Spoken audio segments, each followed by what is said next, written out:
Johnny, everybody knows that dog's a man's best friend, and Bramble's my best friend, and he's a lurcher, which is a gypsy dog, as you know. He's a little one, though, isn't he? Yeah, very tiny. In fact, I took him to a lurcher show the other day, and he won first prize. Did he really? Yeah, because he's so beautiful. Yeah. There were 2 in the class, but he was still a good winner. He got a walkover nearly, hadn't he? Anyway, for years and years before the age of the veterinary surgeon, country people and gypsies used to have their own animal cures for dogs and sheep and all that sort of thing. Yeah. And Bramble, for instance, when he gets fleas, an old gypsy says what you do is spit on your finger and then you put it on the flea. And because the flea gets caught up in all the saliva, you just kill it, and that's the end of that. Well, I know they don't like water, and I've never seen it myself, but I've heard people say that they've seen an old dog fox gather a tuffet of grass in his muzzle and go into a river and just stay there. And the theory is that all the fleas will gradually work up to this tuffet of grass and then he'll let it go. Yeah, I've heard a variation of that, actually, that they let all the fleas get on the end of their nose and then they suddenly do a quick gulp and actually eat the fleas for protein. Yeah. But the gypsy says that actually you throw the dog into the brook instead of doing it one by one, and then all the fleas come to the surface of the dog's coat at once, and then you can wipe all the fleas off on your hand, so you can get fleas by the handful. And there is an old saying that he that lieth with dogs ariseth with fleas. Well, the chances are pretty good, aren't they? Yes.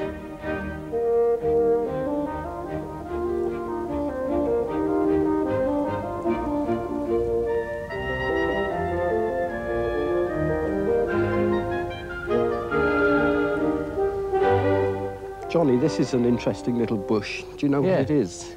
That's a little old spindleberry tree, isn't it? That's right, and there's not many about now, and they've got the berries here. And they're also called louse berries, because that's another way of getting rid of lice and fleas on a dog, and that is, when they're a bit more ripe, you actually pick them and bake them, and then powder them, and then you've got ready-made flea powder, and that's why they're called louse berries. Oh, is that it? That's right. I didn't know that. And of course it's called spindle because the wood is so hard, and that's how they used to make the old spindles from these in the olden days. And you know, when the dogs have fleas and lice and worms and all this, their coats get very dull, and when they're in dull condition, they actually start eating grass and all the rest of it. Oh, yes, like pussycats. That's right, and couch grass, another country name, is dog grass, and so that explains why. And as far as the older worms are concerned, the old shepherds that I knew always used to bang a wad of tobacco down a dog's gullet. Yes. The shepherd would chew it first of all to make it sort of a little slippery so that he could get it down the dog's gullet. Now, I don't know what a wad of tobacco would do to you, but I'm sure it would do quite a lot to you, as well as for a sheepdog. That's right.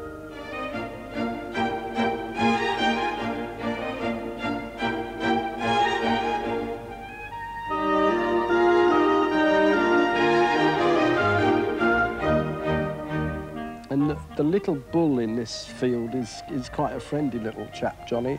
I'm sure he is. And so don't keep looking over your shoulder. And he's a Murray Grey. Yeah. And that's an Australian. Yeah. Only I reckon he's a lot more intelligent than the average Australian. And when a cow calves, there are more country remedies to cope with the problems that the cow and the calf have. Now, they often scour, which is, you know, their droppings are very ruddy. Yeah. And slow wine is one of the ways to overcome that. Really? And my grandmother, who was teetotal, she always used to make slow wine. She said to give to her calves, but we always thought that she drank some of it herself at the same time. Now, I noticed here, Robin, that these are all polled cattle. Yes. Well, with the horned cattle, very often in a herd, there'd be a bit of a squabble over the peck order, you know, and 2 cows would fight. Yes. And very often when they fought, one would knock the other's horn off. And when that happens, it's not a very nice sight, and it bleeds profusely. Yes, I've seen it. It goes like a fountain. That's right. Well, I mean, it looks awful on the cow, and of course they're losing blood.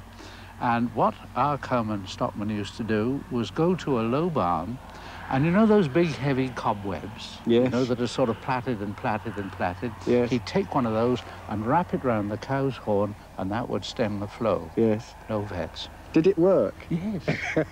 And another thing, of course, is mouldy bread. Some of them put that over. That's right, yeah.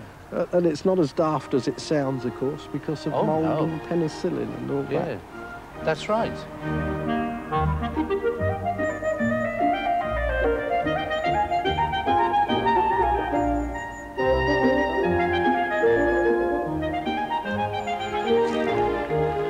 It's a very handsome house, isn't it, Robin? It's a lovely old farmhouse. What's its age? Dates back to 1470, something like really? that, yeah.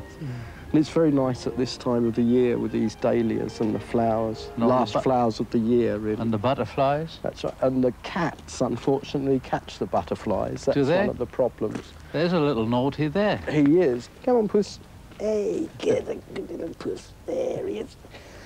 There he is. He's a handsome one, isn't he? His name's Tumba, Really? after Lake in Zaire.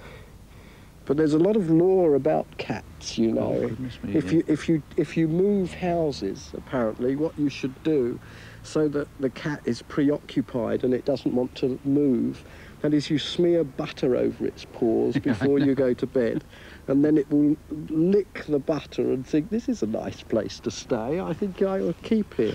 I've never ever tried that. What I have found out is that some cats are place cats and some cats are person cats. And if you move, it doesn't really matter as long as you're there. On the other hand, if you move house and you've got a cat, it's a good idea to put as much of your own furniture in the new house as you can before you move the cat in, because cats use their eyes a lot, and they think, hello, this is all the old furniture, good, we're home, so this is where we are. And then if they get diarrhea, Johnny, one good cure is to crush up old clay pipes and give that to them in their food. Because that's kaolin, and so that is very good for them. And we still sometimes dig up bits of clay pipe in the garden, so it is practical. Yeah.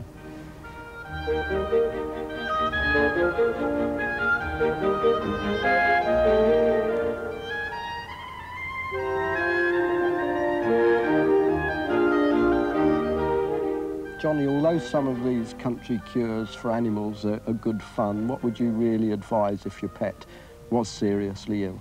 Well, if it was seriously ill, then you must call in a vet, I think. But generally, cats and dogs, for that matter, have got plenty of food now. As long as you worm them regularly, see that their coats are glossy and good, then you're not in any trouble at all.